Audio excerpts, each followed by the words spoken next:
Hey everybody, welcome to the channel. I'm Fox and today I wanted to show you what I think is the best build to run against any hunter in the game. This build was crafted specifically for the level 100 summit hunters, as it incorporates a lot of things that make that fight incredibly easy, but it also works very well if you are farming the hunters in DC or New York to obtain your masks and your named items from killing all of them. It plays very well if you have at least one other person in your party, as the damage capability of this build is low, being a 6 tier build, skill tier 6 build, sorry. But this is designed to buff everybody else around you. What it essentially does is give you and your entire team complete disrupt immunity.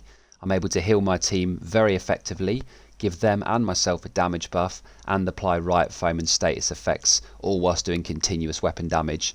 If you run this build, with a random team that are all DPS or your own clanmates, I can promise you they will absolutely adore you for it, because it just makes the fight so simple. Now, before we get into the build and how to put this together, which luckily is very easy, I do just want to mention a couple of things, a couple of small disclaimers. One, I am sorry to say that I don't have any gameplay footage for you today. Now, I promise you all that I will have this up by next week, but I completely forgot that in TU 11.1, when you clear floor 100, you go back to floor 1. And I wasn't streaming at the time, I wasn't recording, so I didn't actually get any gameplay of this build. But I will definitely get some up for you. I know it's not in my style to, sort of say, oh, this build's amazing, and then not show you how it works, because that's not the point of this channel, and I don't think that's a very good thing for any content creator to do. But I really wanted to get this build out for you early to help as many of you as possible if you are looking to hit the hunters over the weekend. Yeah, it's important to me that I get these builds out to you first, because ultimately I want the people that subscribe to my channel to be rewarded for doing so, and for me getting these builds out that I spend a lot of time testing, I want you guys to reap the rewards of that.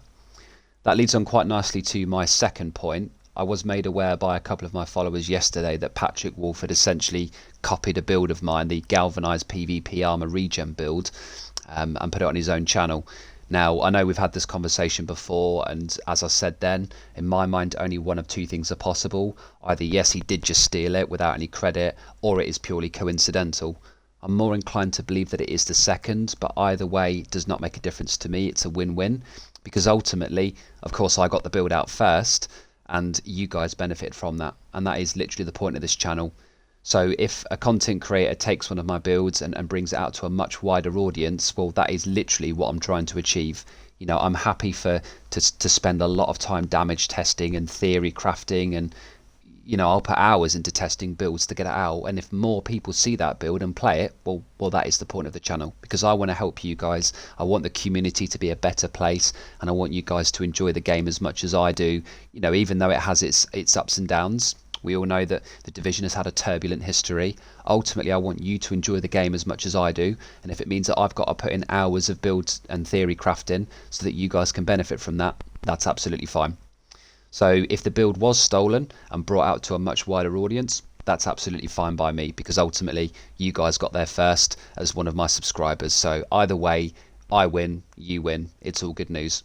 I'm sure it's more likely that it's just coincidence though, and again, that just shows that clearly I'm making at least some of my builds to a level that even the larger content creators are happy to showcase. So I'm really happy that that build is out there to a wider audience, and I'm even more happy that you guys on my channel are getting this content first. It's fantastic news. So enough about that. Let's get into the build. Let's show you exactly how this all works. You need to run Technician as your specialization, because it gives you a specific passive talent. It means anybody, including yourself, next to your undisrupted and unshocked skills are immune to disrupt and shock. So we're running the healing hive. When your skills are placed and you personally are on Technician, you'll see a blue line just here like this within 5 meters. So if you're in the outside of the ring where you're still getting healed, no blue line. As you can see, the blue line here. So the way this works is because we are disrupt immune, our skill won't be disrupted at any stage. Oh, there's some guys here. Right, sorry about that. Those guys are all dead, so let's carry on. So yeah, basically when your teammates are in range of that hive, they're not going to be disrupted. Now there is a specific place that you can position it. I will show you exactly where that is, even though we are not in the summit, as hunters do hack your skills based on line of sight. Now I could be wrong here, but I've cleared the 100 floor, I don't know, coming up to a dozen times now, and from what I can tell, they can, if they can't see it, they don't. So I could be wrong here, but that would be a pretty big coincidence if I'm wrong, because that's worked every time for me so far when I've literally moved it around in and out of their line of sight. You want to be running 3 pieces of Eclipse Protocol. Now luckily, unlike other 3-piece gear sets, this one actually works well across all pieces. We literally benefit from every single brand set bonus that we are being given here. The 2-piece gives us 15% status effects, which is fantastic because we are using Riot Foam to trap the hunters in the door so that our team could just melt them down, which is very easy with this build. Being a tier 6 build, we have 8 in the mag as well, so you can just spam these like absolute crazy. The 3-piece bonus is 15% skill haste, which is amazing because you don't want to be without your skills when the hunters are pushing you, and you get the 30% hazard protection, which is probably the most important part. You need to roll each piece to maximum hazard protection, and this needs to very specifically be your mask, your holster, and your knees. This is the only place that the Eclipse Protocol is going to fit onto this build. Luckily, Eclipse Protocol is fully craftable, so you just want to craft every single piece if you haven't got them already. You can see in the bottom right there it says source crafted, and then just roll Max Hasbro onto them. If you don't have Max Hasbro saved into your station just yet, your recalibration library, either farm for it and get them saved, or you may just need to use an additional disrupt mod, which to be fair, it could be easy if you don't have them saved. But yeah, skill tier rolls by default, and then just re-roll them to Hasbro on all 3 pieces. The brand set for your chest piece is up to you. I think the best in slot are R and K, Alps or Murakami or Bellstone. Bellstone is probably best because it gives us 1% armor regen, which helps with our safeguard being procced more often, and being technician, we can actually afford to have 1 blue on this build. I know I'm kind of wasting that, but at the end of the day, I'm not that fussed about it. It's, you know, I don't die with this build at all, so it's not the end of the world. R and K is amazing though because it is 20% incoming repairs. Once again, you need to have this roll to hazard protection. The second attribute is up to you. Repair skills is definitely best in slot. Status effect would be a close second for me. Empathic Resolve is the talent that you want to go for here, as repairing an ally increases their total weapon and skill damage by 15% when we're at skill tier 6 and 7% for ourselves. It does lower based on your skill tier, but you're always going to be skill tier 6 on this build, so that's a really nice constant buff to our teammates. Beach issue is very important for this build because being disrupt immune and passing that disrupt immunity onto your teammates, their res hives will be able to work all of the time and any of the skills that they choose to use. So the moment that they go down, you can pop your hive, get your charges back incredibly quickly because of course Transference Overclock gives us 90% hive skill haste for having a tier 6 build, so you don't run out of charges very quickly.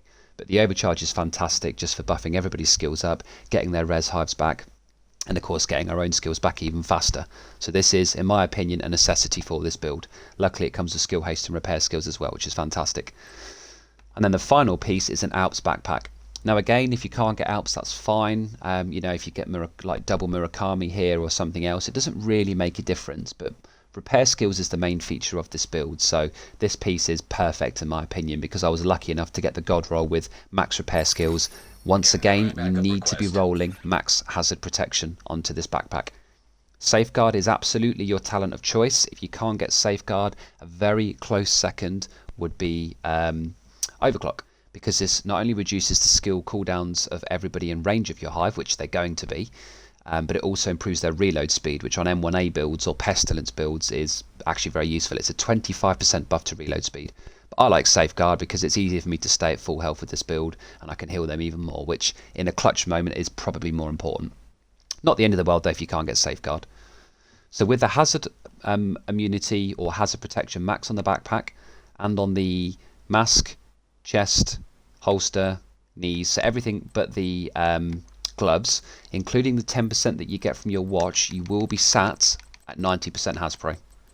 You need to get 100% disrupt immunity. If you were at the highest I ever got this without being 100% was 99.7, and I was still disrupted. You need to be at 100% for this build. So I've achieved that final 10% from a max roll disrupt resistance mod.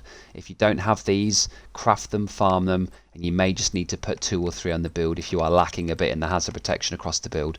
The most important part of this build is the 100% disrupt immunity. If the other parts aren't rolled as well, if you haven't got repair skills everywhere, don't worry about it. Hasbro or disrupt protection immunity is the most important part. Because I was already at 90% and I had a 10% disrupt mod, I was then able to go 1 skill haste mod and 1 repair skills mod, which for me was like a nice combination there. But you know, if you had to just have 3 disrupt mods, honestly, it wouldn't be the end of the world. So, because obviously I don't have the gameplay of me being in the summit, what I tried to do, and I know this is a bit silly, is to find a place in-game that had a relatively similar layout to the hunter room. So if you can imagine coming up to the hunter door, you all stand at the door to open it, and then there's the large room where of course they all spawn at the back. And then back inside the room with all of the ammo crates, you've got the bar to the left, the counter if you will, just here to the left. You've got the two little toll gates just here, and then of course you've got the ammo crate to the right. You need to be placing your hive very specifically on the back left corner of the bar like this, because that means that everybody that is sat in cover behind the counter, the person that is sat in cover on the end of the counter, and the person that is most likely stood to the right near the ammo crate will all be disrupt immune. You see that blue line there? As long as they have this blue line, they're disrupt immune. The reason you want to place it specifically here, apart from the 5 meter range, is because when the hunters push through the door, they can't see it. So because they don't have that direct line of sight, they will not be able to hack your hive. Again, I could be wrong in saying this, but from all of my testing, their ability to hack your skills is purely based on their line of sight to that skill. And even when they rush in the room and jump over the counter and try and give you a cheeky slap, because they're fighting you, they won't be disrupting it. So that is the perfect place to keep it, in that hunter room, in the room just before the hunters spawn specifically. The second skill that you want to be using is your riot foam. You will be standing to the right of the door hidden, and the moment that they start to push, you'll peek out, you'll fire the foam really quickly, and you'll pop back into cover. At this stage, your team that are completely disrupt immune will be in the right place just to gun them down. And I promise you'll kill them incredibly quickly, even on legendary. So that's pretty much it. The only thing that I would say is, weapon-wise, it is entirely up to you. I'm a big fan of Pestilence on this build. We do get a little bit of weapon damage from Empathic Resolve, but Pestilence is one of the best weapons to run on a low damage build because it just applies constant damage and it just keeps the hunters busy as that tick is constantly going. So if you do want to feel like you're actually doing something, just keep sort of applying Pestilence stacks, but don't put yourself at risk, because if you die, your team are no longer disrupt immune. No matter where you are stood, you cannot be disrupted at all. You will still have the haze on your screen, the sort of strange static effect to show you've been disrupted, but it won't work. And your hive, even if it's completely in line of sight of the hunters, will still not be disrupted, which means your team won't be disrupted. So this is kind of the anchor of the whole build, and that's why the positioning of your hive is incredibly important. So yeah, it is literally impossible for you or your hive to be disrupted on this build, and it works really well. That in conjunction with the large amount of repair skills we're getting, all of the weapon damage buffs we're giving via Empathic Resolve, and of course the massive amount of healing and the Riot Foam, just means that your 3 DPS players, if they just want to sit there on Glass Cannon and 1A builds, they can, because they're getting constantly healed. If they go down, you're just going to overcharge to get your own charges back and to replace their res hives, and of course you're going to foam them right in that door so that they die instantly. Really easy build to put together. You know, most of these pieces can be crafted. In fact, I think actually all of these pieces can be crafted. But yeah, very, very easy to put together. You've got a lot of flexibility with the brand sets that you go for your chest and your backpack. The only 4 important parts are, or the 4 parts that can't be moved, are of course the BTSU data gloves that can be farmed from anywhere in game. You want to do gloves targeted loot on a Black Tusk mission if you can, because they drop all the time there. And then the 3-piece of fully hazard protected Eclipse Protocol for your mask, holster and knees. So that's the build. Screenshot that if you would like to. Let me know what you think in the comments. I do once again want to apologise that I wasn't able to get you any gameplay, but I do promise that I will get that out to you next week so I can show you exactly how to play it. And hopefully this minor demonstration in this area was enough to give you an idea of where you need to be positioning to the right of the door, and where you need to position your hive to the back left corner of the counter just here, so that you can essentially do your job to the maximum. Thank you very much for watching the video. If you do have any comments or questions, please do post, and I will of course let you know as soon as possible. I do try to reply to all comments, and until then I will see you all in the next video.